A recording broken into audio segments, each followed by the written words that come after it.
IBM research scientists are leading an ambitious collaboration to create a computer based on the human brain.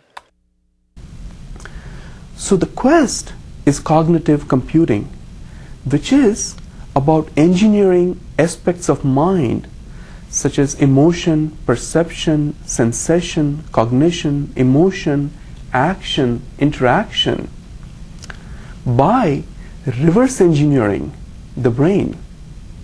And then to deploy this technology by connecting it to vast array of sensors, billions, trillions of sensors such as sight, hearing, taste, touch, and smell. But even going further to non-biological sensors, sensors, for example, monitoring the forests, sensors monitoring the oceans, sensors monitoring people, animals, organizations, homes, cars, and to stream this vast amount of data in real time or near real time to a global brain.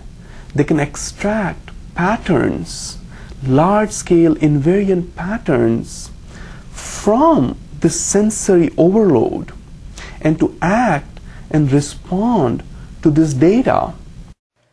Creating a computational theory based on the brain is an enormous challenge with a huge payoff.